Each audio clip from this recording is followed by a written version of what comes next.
Assalamualaikum warahmatullahi wabarakatuh. Perkenalkan, nama saya Rahmat Dwi Kurniawan, NIM 14014194101. Menurut saya sendiri, hakikat manusia adalah makhluk yang bertanggung jawab atas tindakannya dan manusia diberikan naluri.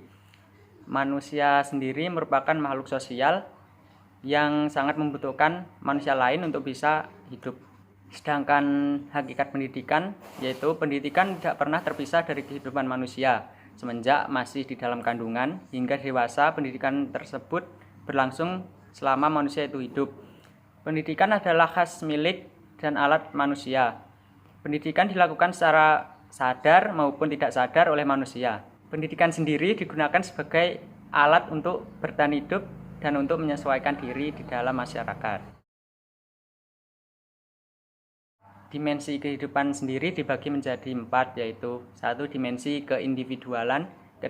Dimensi sosial, 3. Dimensi kesusilaan, dan 4. Dimensi keberagamaan. Yang pertama yaitu dimensi keindividuan. Nah, upaya sebagai calon tenaga pendidik yaitu dengan cara mengenali murid secara individu, karena setiap individu memiliki kepribadian yang berbeda-beda. Tidak mungkin setiap individu memiliki kepribadian yang sama antara satu sama lain. Nah, tugas pendidik sendiri yaitu untuk memberi dorongan dan dukungan kepada siswa untuk mengembangkan kepribadiannya dan potensinya.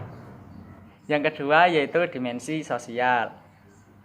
Upaya untuk mengembangkan dimensi sosial yaitu dengan cara mengajarkan sikap-sikap sosial seperti menolong sesama, peduli sesama teman, sehingga murid tidak memiliki sikap antisosial. Nah, seperti kebanyakan kasus di saat ini bahwa banyak pemuda-pemuda yang menutup diri dari kehidupan sosial. Padahal kita sebagai makhluk sosial membutuhkan manusia lain untuk bisa hidup. Upaya lain yang dapat kita terapkan untuk mengembangkan dimensi sosial ini yaitu dengan cara mengajak murid-murid saling berinteraksi satu sama lain sehingga tidak akan terjadi sikap antisosial dan akan menimbulkan sikap lebih keakraban. Yang ketiga yaitu dimensi kesusilaan. Dimensi ini juga dapat diartikan sebagai etika. Nah, untuk menanamkan etika kita bisa mengajarkan 5S yaitu senyum, salam, sapa, sopan, dan santun. Dan juga tanamkan kebiasaan menghormati guru seperti menyapa saat bertemu, serta kebiasaan salaman dengan mencium tangan gurunya. Yang dimensi yang terakhir yaitu dimensi keempat, keberagamaan. Sebagai guru, kita mengembangkan dimensi keberagamaan yaitu dengan cara melalui mata pelajaran pendidikan agama. Di dalam masyarakat Pancasila, meskipun banyak agama dan kepercayaan yang dianutnya berbeda-beda, diupayakan terciptanya kehidupan beragama yang mencerminkan adanya saling pengertian, menghargai, kedamaian, ketentraman, serta persahabatan. Juga dengan tidak melupakan arti dari Bhinneka Tunggal Ika, yaitu meskipun berbeda-beda namun harus tetap satu, yaitu Indonesia. Yang pertama yaitu ing ngarsa sung tulodo, yang artinya di depan menjadi contoh dan panutan.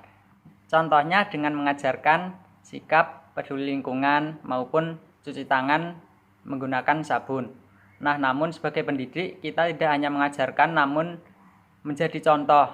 Jadi kita harus melakukannya sendiri, kemudian murid bisa meniru kita.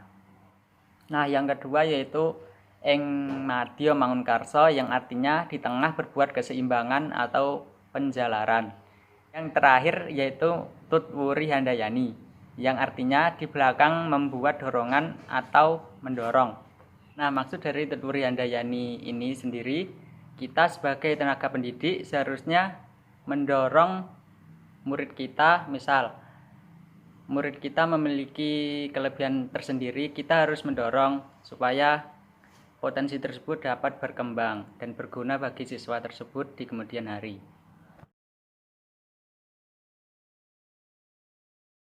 Adanya pandemi COVID-19 ini, pemerintah kan melarang kita untuk berkerumun, terus berkontak fisik. Nah, maka itu banyak sekolah-sekolah yang menerapkan sistem sekolah online.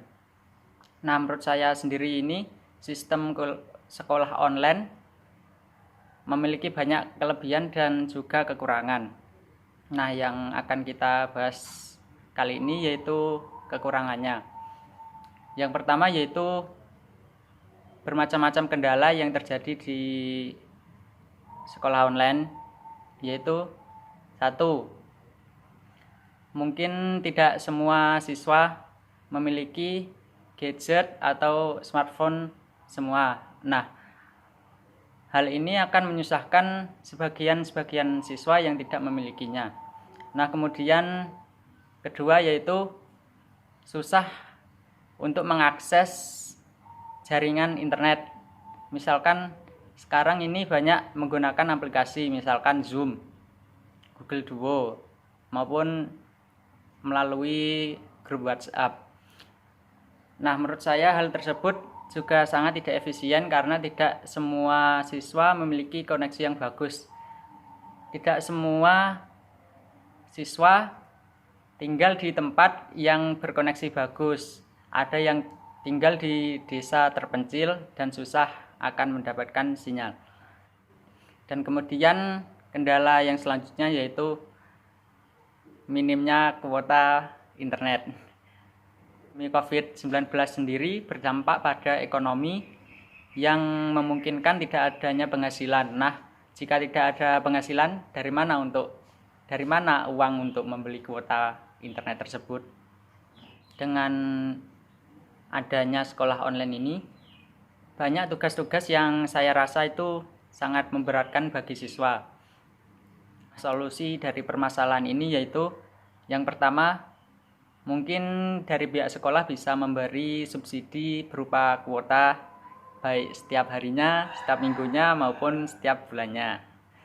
Nah, yang kedua yaitu guru sebaiknya jangan terlalu memberi tugas yang memberatkan bagi siswa. Sebaiknya tugas diberikan secukupnya dan tugas tersebut pun berkaitan dengan pandemi COVID-19 ini, sehingga siswa dapat memahami apa itu COVID-19, cara mengatasinya. Baiknya guru tidak memberikan tugas yang terlalu banyak dan berlebihan sehingga memberatkan semua siswanya.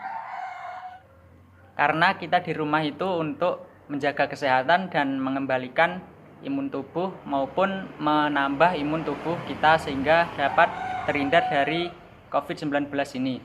Nah, jika murid diberi terlalu banyak tugas, maka murid tersebut akan tertekan dan juga akan stres. Nah, salah satu pemicu turunnya imun tubuh kita yaitu stres.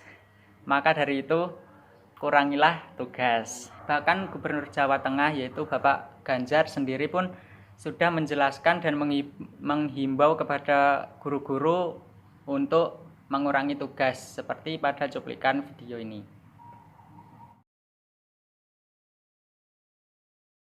Sebuah pepatah kuno mengatakan bahwa jika kita berteman dengan penjual minyak wangi, maka kita akan ikut wangi. Nah, sedangkan jika kita berteman dengan penjual ikan, maka kita akan ikut amis.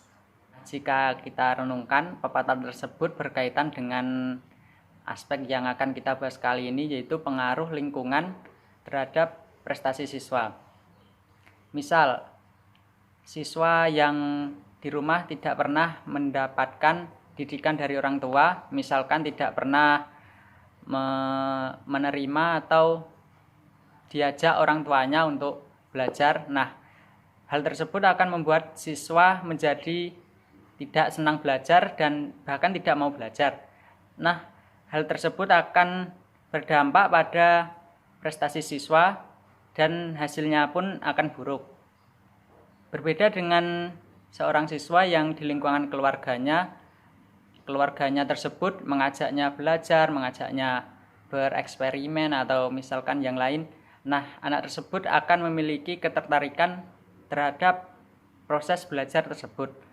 Nah, hal tersebut akan membuat siswa meningkatkan proses belajarnya dan akan memperbaiki nilainya sehingga hasil akhir yang diterima oleh siswa tersebut juga akan baik.